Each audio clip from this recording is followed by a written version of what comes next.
right, welcome to section 2.1, our first section in chapter 2. Now that chapter 1 is over with all the function stuff that we had to go through and also some transformation of functions, we're actually going to look at one of those basic functions and kind of dive into it a little bit deeper. And that one, namely, is a linear function. So, when modeling real-world scenarios, there are some common growth patterns that are regularly observed. Chapter 2 will be devoted to the study of functions used to model these growth patterns. And first up will be our linear function. So let's start with an example. Now, many times in the real world, you are actually kind of working through functions and dealing with some of these linear things, and you don't even know it. So, for instance, when stepping into a taxi cab, the meter immediately reads $3.50. This is the drop charge made when the taximeter is activated. And this can also be referred to as a fixed cost because it's something that's not going to change. It's something that you pay up front basically for sitting in that taxi cab and not going anywhere. Now, after that initial fee, which it's also called, the taximeter will add $2.76 for each mile the taxi drives. We want to write a function that represents the cost for driving m miles. So a lot of times with word problems, I like to investigate. Instead of going directly to the function, can we figure out a specific case and be able to model that with variables after that? So for instance, in this specific case, if I were to drive 3 miles in that taxi cab or ride 3 miles within that taxi cab, how much would I be charged for that 3-mile drive? Well, we know that it's $3.50 right at the start, but I also have this $2.76 charge for every mile. So that means that for the first one it's $2.76, for the second one it's $2.76, and the third one it's $2.76, meaning that that $2.76 is multiplied by 3 to get the amount just for the per mile charge. And so this would be what I would calculate for the cost, and by order of operations, we must do this multiply first before we add. This becomes $8.28, and then if you add that to it, it ends up being $11.78. That's the total for that 3-mile charge. If I were to do the same thing for 10 miles, some people may think of it as doing the multiplying by that $2.76 first, and then adding the $3.50, and that's perfectly legal to do because I can switch around by the commutative property that addition. Now, if you multiply that, we get $27.60. Added to $3.50 gives me $31.10, would be my charge for that taxi ride. So in each case here, we had a specific number for the number of miles that we were looking for. And we were looking, or that we were driving and looking for the cost. So, if I then turn to part B now where it says let's generalize to write a function to model this situation. In our function notation from chapter 1, we can use those letters as C and M for our cost in miles so that we know what we're talking about. And what did we do? Well, in our specific cases, we threw in 3, we threw in 10. But for generalization purposes, now I'm going to take away those numbers and put the variable in for that. Now, there's 2 ways you could do it. We kind of started this way and did 350 plus that 276 times 3, or we did 276 times 10 and add 350. The order, again, does not matter. I normally go ahead and take care of that letter first. So I'm going to write it with the 276m because for any miles now, I'm still going to multiply that 276 by the number of miles and then add $3.50. So very nicely here from our specific cases, we can create this function that now I could say, okay, what's the cost for 15 miles? So if I ask for that answer given this function, I could say, okay, now I'm looking for C of 15. C of 15 is found by taking my 276, plugging in 15 for M, and adding that 350. Therefore, again, I'm going to multiply before I add. We get 4140 plus 350, which ends up giving me a final charge of $44.50. That would be my answer. Okay? So for any other miles, we can use our function to find out the cost. Now, in part D, though, it says if the fare is $25.58, how many miles were driven? Now, we're looking for how many miles. And in our function, that is the variable m. So in order for me to be able to solve for this variable m, they must have given me the cost associated with that. And they did.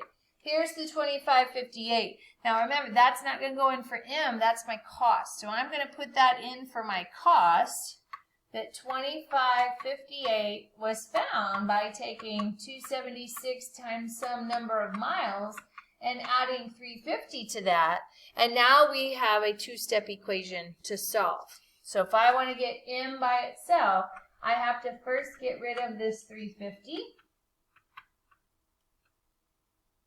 That goes away on the right side. Now I'm going to subtract. We get 2208, I think. Yes. Is equal to 276m. And because this is a product between those two things, when I divide by the number next to the letter, therefore this goes to 1. And when I do that division, I get an 8. Now, that's 8 miles was what we had to drive in order to have that fare to be $25.58. Now, not all the time in real world situations are your answers going to be nice whole numbers like 8 miles, okay? So it's okay that you may or may not get a whole number as an answer.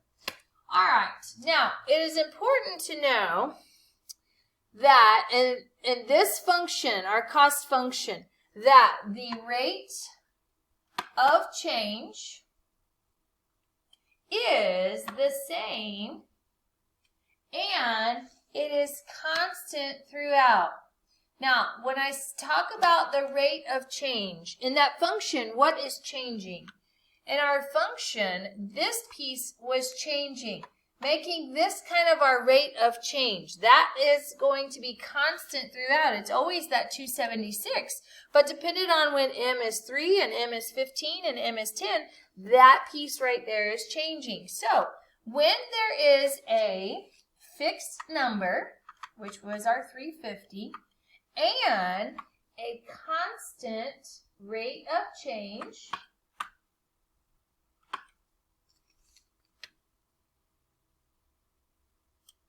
the function that results is a linear function, L-I-N-E-A-R, linear function, and the graphs of these functions, you look at the first 4 letters in that word, the graph of these functions is a line, okay?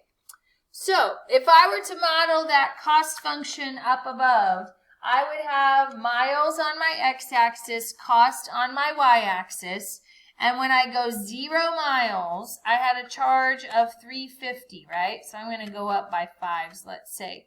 350 could be approximated right there, but when I had 1 mile, driven 1 mile, I'd have a 276 charge, add it to that 350, ends up giving me what, 626. So that would be maybe right here. Now, if you were to do that, every time I'm going to have a constant change. It's going to be the same. If you were to graph that, you're going to get a line that actually going from left to right increases without bound. Well, does that make sense? As my miles go up, my charge goes up. That's exactly what we need, okay? So to generalize this with a linear function, let's go ahead and kind of define that and see what kind of form that we have. A linear function is a function whose graph produces a line, and we can be written of the form f of x equals mx plus b. Now, in previous classes that you may have had, this might be y equals mx plus b, and that's okay. Remember, our f of x is the same as our y value. That's an output value. So if you hear each one of those, they're talking about the exact same thing, where b is the initial or the starting value of our function. Now, this is what we also know are known as the y-intercepts. Okay, b's are the y-intercepts. And m is the constant rate of change, and that is also referred to as the slope of the line. Okay? Now, if that m is greater than 0, just like this 276, right? Here's like my mx plus b. There is my m. I know that's kind of, sorry, that's probably confusing with that m. But the rate of change was at 276. It was greater than 0. We had a line that was increasing as we saw from the graph that we just sketched. So that line went up. It's increasing, okay? If I have a slope or a constant rate of change that is negative, then our function is going to be decreasing in that sense, okay? So increasing would look something like that. Decreasing would look something like that, okay? So let's investigate that slope just a little bit further, because there's basically kind of 3 things that we're going to work with in this section. One being those real-world situations. Can you write a function on that? Second one being a slope, and the third one being writing some equations, okay? So mathematicians have developed a useful measure of the steepness of a line called the slope of the line. And slope will be comparing our vertical change, which is the y's, don't forget, to the horizontal change, which if we're looking at our horizontal axis, those are the x's, when moving from one fixed point to another along a line. Now, the definition of our slope. So the slope of a line through 2 distinct points, where it means 2 different points, we're going to call it x sub 1, comma y sub 1, and x sub 2, comma y sub 2. We need that in a minute for a formula. But our slope, which is referred with the letter m, is going to be thought of as a couple things here, okay? So we need our change in the y's over the change in the x's. Change in the x's. Now again, that's just in terms, what you're really doing. Now in science class, you might end up having a delta, which means change in the y's over the change in the x's. We can also refer to slope as the rise over the run, because you're rising up and down in the y's, running left and right with our x's. And this is the most important. Well, when given 2 points, I should say. Here's the formula. A lot of people like formulas because it's pretty straightforward. Once you have your given information, you can just plug that in and figure out what your slope is. So there's a lot of things to worry about here and to think about slope in different ways. Namely, we'll probably use these 2 here. So make sure that you're able to work with those. Now, look at this last statement here. Be consistent with the order of subtraction when finding m. So that means that if you start with y2 and subtract y1, you have to come back to this point, grab x2, subtract x1. You don't want to do x1 minus x2. What will happen is you get a sign change because subtraction is not commutative. Okay? So we have 4 points here, or 4 sets of points, excuse me, that we need to find the slope on. Given those 2 points, we're going to practice this formula right here. So if you want to label these x1, y1, and x2, y2 to help you out, you can do so, okay? So we're going to go y2 minus y1. So I'm going to go negative 2 minus 4 all over, come back over here to this second point where you started from, and subtract in this order. So negative 4 minus a negative 3. All right, very good. On the top, negative 2 minus 4. Have your scientific calculator verify that for you if you need to. Negative 2 minus 4 is negative 6 over. Now, be very cautious here when you have lots of negatives. Negative 4 minus a negative. Remember, this double negative becomes a positive. So negative 4 plus 3 is a negative 1. And you need to simplify as far as you can. So in this case, we could simplify this down as a 6. Now, going into my next slope, change of color here. Let's go m is equal to, I'm going to go y1 or y2 minus y1. So if I do 5 minus, I have a negative 2. So I can do it this way, but I'll tell you, I always kind of like to say, okay, 5 minus, I get a negative 2. That double negative becomes a plus 2. So I kind of do that to save me a little bit of space. And I'm going to do x minus x. So I end up with a negative 1 minus 4. On the top, when I add, I get 7. On the bottom, I get negative 5. So that would be my slope for that one. Now, if you would have done the reverse order, you would have gotten negative 7 over positive 5, which is perfectly okay because those two things are exactly the same. And remember, thirdly, that this is also, remember, to the negative completely out front. Okay, that's the same for that. All right, so that is our answer for our second one. Now let's do the third one. The third one, I'm trying to find the slope of y minus y. Let's go 3 minus 3 over x minus x. So I get negative 4 minus 5. 3 minus 3 is 0. On the bottom, I get negative 9. And I can simplify that further by taking 0 divided by anything, which is 0. And that is my answer. And finally, let's do, get me a new color here. If I do slope on this last one, y minus y, start with the y's, negative 1 minus 6 over x minus x. That gives me 2 minus 2. On the top this time is negative 7. On the bottom is 0. Be cautious here. When you have a 0 in the bottom of a fraction, we talked about in chapter 1 where that is invalid. You can't have that.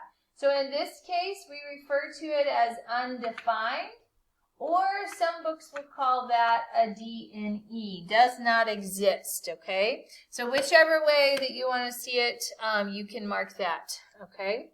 Now, I have a different case here on each one of these problems. We have an answer of 6, a negative answer, a 0 answer, and an undefined answer because they model the different kind of lines that are generated in any kind of problem, okay? This first one is a positive slope. And that positive slope means that it's going to be increasing from left to right. A line that looks like that would be positive. Very similar to our taxi cab model that we had before. Then we end up having a negative slope on the next one. That is a line that would be decreasing from left to right. When we have a 0 slope, if I were to graph those 2 points, think about it. If I was my origins, kind of like right here, over 5 and up 3, over negative 4 and up 3, if I were to connect that line, that is going to be a horizontal line that has a 0 slope. And finally, when I have an undefined slope, if I were to graph these 2 points, over 2 and up 6, over 2 and down 1, I end up having a vertical line in this sense when I have an undefined slope, okay? All right, now what are kind of the different descriptions, and this is not too much, but some books will refer to this as a rising slope. This one is referred to as a falling slope. Here we have our horizontal slope. And for my undefined, that would refer to our vertical slopes, okay? All right, so how do we remember, or how do I kind of teach people to remember this? Think of it as you're walking or you're running, okay? For this, we are running up a mountain, gives me a positive slope. If I'm going down a mountain, we have a negative slope. If I'm walking constantly on flat land, there is 0 slope. It refers to the slant of the line. There is no slant here. That is 0. And only Spider-Man can be walking up this vertical line. Unfortunately, we can't do that. So this would be an undefined slope in that sense. So if that's a way for you to remember it, please do so. All right, 2 more of these little slopes given some points. And actually, they're kind of points in disguise. And then we'll start talking about how do I find slope on a graph. All right, let's try this one. Population of a city increased from 23,400 to 27,800 between 2002 and 2006. Find the rate of change of the population during that time span. Notice that rate of change. that in your mind, you should be thinking that that is a slope. I need to be finding a slope with a rate of change. Now, in 2002, the city was 23,400. If I wanted to, I could write that as an ordered pair. Most of the time in time increments, you will have the time part being the x value. So in this case, the year is the x value. The output is the other piece. In 2007, I had a population of 27,800.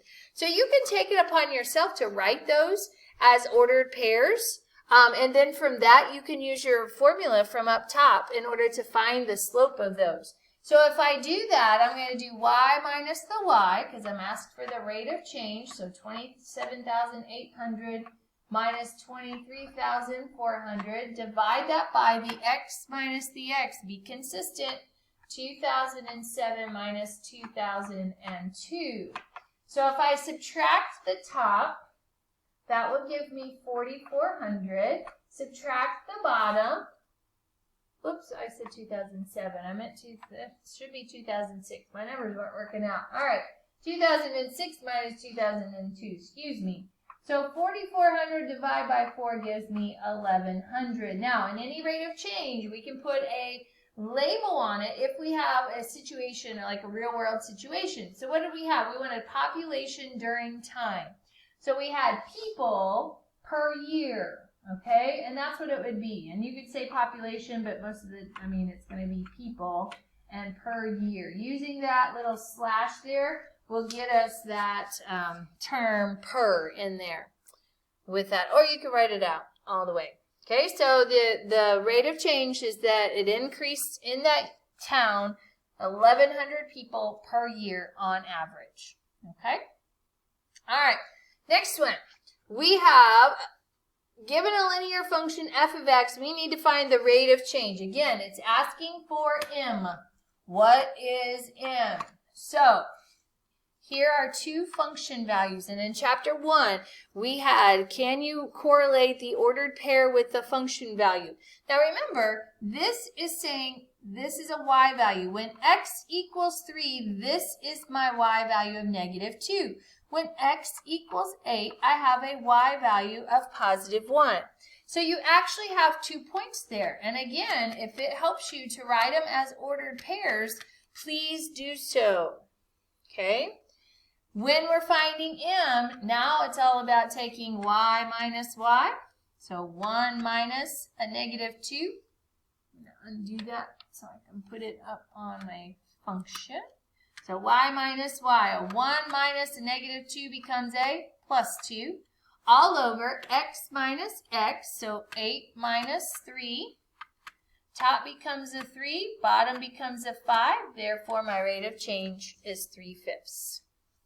Okay, so lots of pieces there. We found slopes like 6 times, and so hopefully you're getting used to that function, y minus y over x minus x.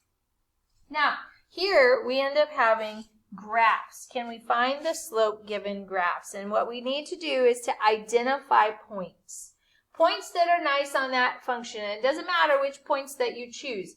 I'm going to start on my blue graph here with a point at the origin, since I have that point. But notice, along that line, where's another nice point on my grid? Well, this guy right here is. So I'm not very far away. Now, this is where we're going to use our rise over the run. Anytime you go up, it's positive. Anytime you go down, it's negative. To the right is positive, and to the left is negative. So make sure, how do I get from this point to this point? Going horizontally and horizontally and vertically, okay? We need to do the vertical first. So how far did we go down to that point? And when I went down by 1. How far did I go over to this point? Well, I went to the right, which is positive, by 1. So for my blue function, the rise over the run is negative 1 over 1. Simplify that to give me a final slope of negative 1. Now, if you would have chosen this point and the origin, don't panic because it just works out the same way. How far did we go down? Well, we went down 1, 2, 3, 4, so down 4 to the right 1, which would be, or to the right over to this point, which would be 1, 2, 3, 4. And I have negative 4 over 4, which is still negative 1. So the slope is negative 1. Okay? All right. Let's erase this and do the next one. Next one is yellow. Okay? So here's my yellow line. I'm going to choose a point, call it here, and I'm going to look along here to figure out another common point. And I'm going to find this one. Again, you don't have to use that one, but I just find one that is on the axis pretty nicely, or on the grid point. So we need to get from one point to the next. I'm going to go, in this case, it's going increasing left to right. So hopefully you realize that should be a plus there. So how far do I go up is the question. How far do we rise? We went up 1, 2, 3, 4. How far did we run? We went over 1, 2. So for a rise over run, 4 over 2. That's kind of bright. So let's do 4 over 2. And I can reduce that to give me a 2 as the slope for that graph. All right, next up, let's do the red line. So the red line, noticing that from left to right, the red line is going down, I know that this slope has to be negative. So let's verify that. Now I'm going to choose a point, negative 5, and I'm going along that. Ooh, that might be 1. I definitely see this one here too. Okay, I'm not too sure on that. So I'm going to just choose this one and that one. Now, how do I get from one point to the next? Well, you can go down and over, or you can go up and over. It doesn't matter. So let's try that one, up and over. How far do we go up to our point? And that's going to be positive. 1, 2, 3, 4, 5, 6. 6 over. How far did we go over? Now we're going to the left towards the negative direction. I go over 1, 2.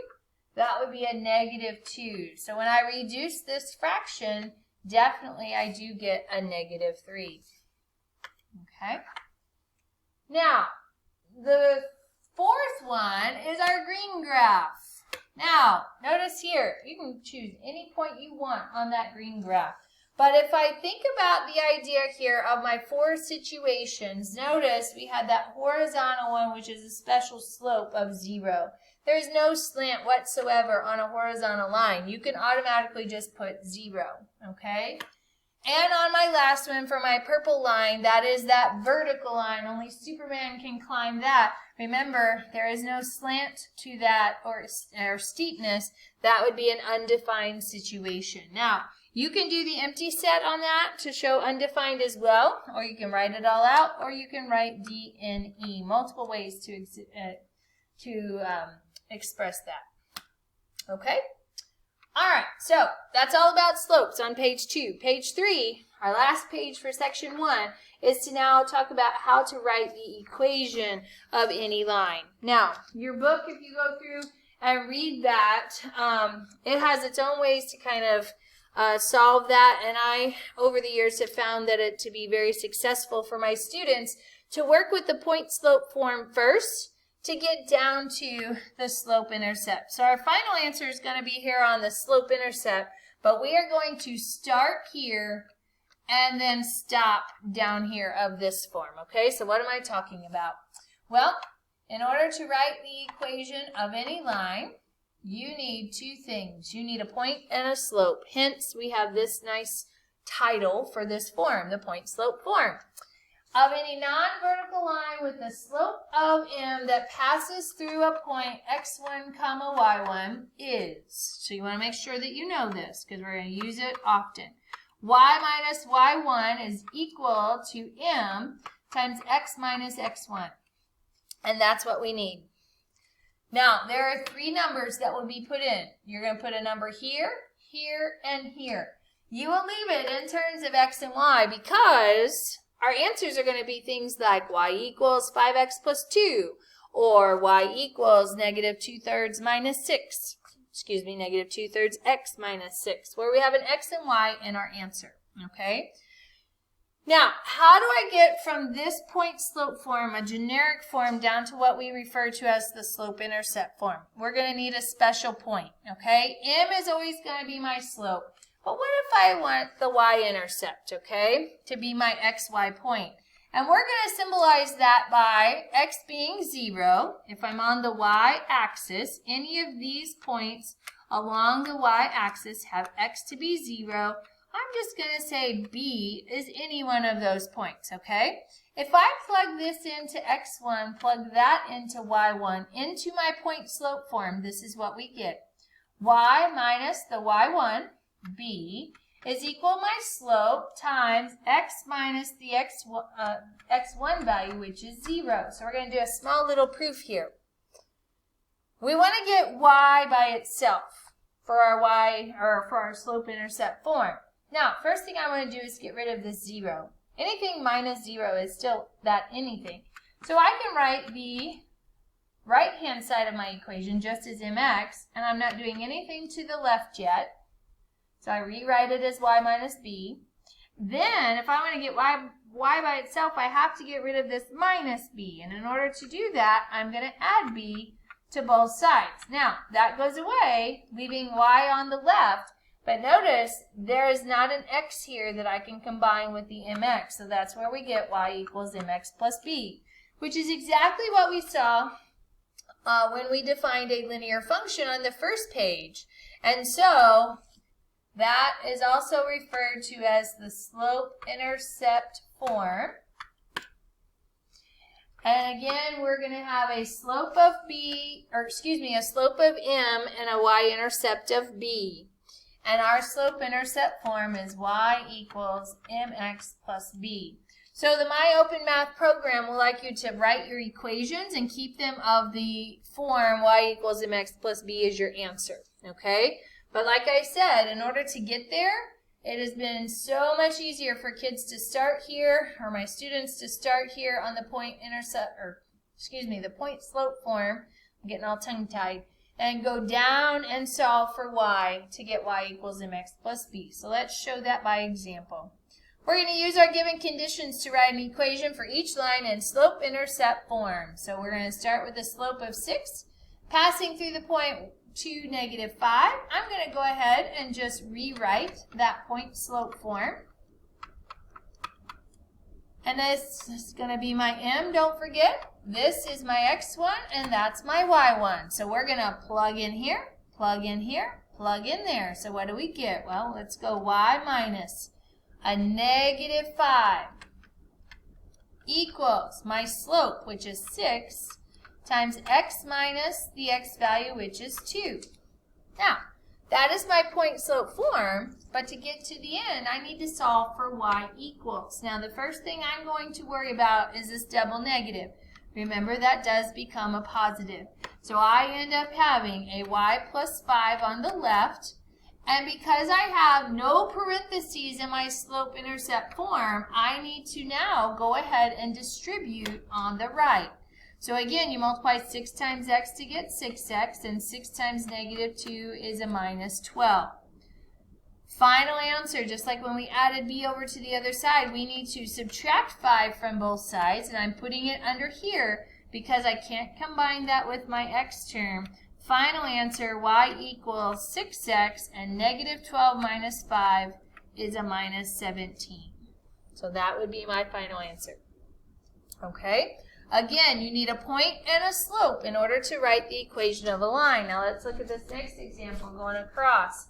We want to go passing through negative 2, negative 1, and negative 1, negative 6. Now, that's good and dandy. I have a point, but do I have a slope? No, they did not give me m, but the question would be, can you find m? And we just did that on page 2 of our notes, where I took y minus y over x minus x. So let's do that. Negative 6 minus a negative 1 becomes a plus 1. All over negative 1 minus a negative 2 becomes a plus 2. And so here I can simplify this as a negative 5 over a positive 1. And I'm just going to write that as negative 5. Again, simplify as far as you can. Make life a lot easier on yourself and do that, okay? So here's my slope. And now I get to choose one of these points. Now, both of these points are negative all over the place. So I'm going to choose this one. But if there was ones that were positive, I would probably choose those so I don't have to worry about the negatives, okay? So here we go one last time with the general form. I'll rewrite this so that you can see it. We're starting here, filling in here, here, and here. And then we're going to get y by itself. So let's do that. Let's go y minus the y1 of my point is -1. So I'm immediately going to go to +1 equals my slope we found to be -5 times the quantity of x minus. Now x1 is a -2. So if I do x minus a -2, that becomes a +2. And once you have your point slope form, you are 2 steps away from getting y by itself. First, again, we distribute. So let's go y plus 1 on the left, -5x, and a -10 on the right. Negative times a positive is a negative. And then I'm going to subtract 1 from both sides and get y equals -5x minus 11. And that would be my final answer there. Okay? Oops, sorry. I don't know why that does that. Okay. All right, so let's check out our last two. One is in function notation, one is by a graph. I'll tell you, this one we'll save the easier one for the end. Let's go ahead and get through this function notation one. And just like we saw on the previous page, remember, these are actually representing points for us. So in disguise, this is the same type of problem that we just had right up here, okay, that we just finished. So I'm going to, given 2 points, we have to find a slope. So we have to get m first, and then we have to write our equation. So we're going to go y minus y, 1 minus a -2 becomes a +2, all over 8 minus 3, which gives me a 3 over a 5. Now, if you go back to the problem on page 2, these are the same points that we have. But let's now write an equation of that line. So here's the slope that I need, and I get to choose a point. Now, this one's positive and negative. These are both positive. I'm choosing this, so I don't have to worry about negatives. So let's go y minus the y value, doing our point slope form, equals our slope times x minus the x value, which is 8. And now we have to distribute and then add over the 1. So let's do that. Y minus 1 equals. When we distribute, the first one is not bad. Just do 3/5 x. Minus. Now, you might need some help in your scientific calculator if you want. But when you multiply 2 fractions, remember, you're just multiplying straight across, unless you can cross-cancel something, which we can't here.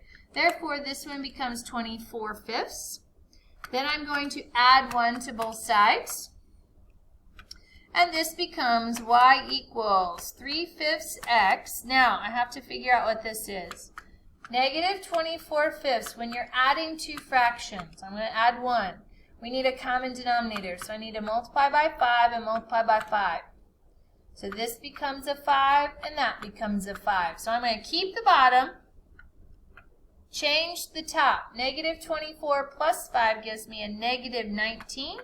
So that would be my answer there at the end. Y equals 3/5 x minus 19/5. Okay? All right. And our last one is, how do we write the equation of a line given a graph? Well, as you remember, y equals mx plus b. B was the y-intercept. If I look along the y-axis, am I crossing the y-axis in a nice place? Absolutely. B here is equal to -3. And we just saw on the other page how I can find the m of a line from a graph. I'm going to grab this point, and I'm going to look along here till I get another nice point, which I'm going to choose that one. And I'm going to determine the slope by the rise and the run. So here I'm going down 1, 2. And I'm going to the right 1, 2, 3, 4, 5.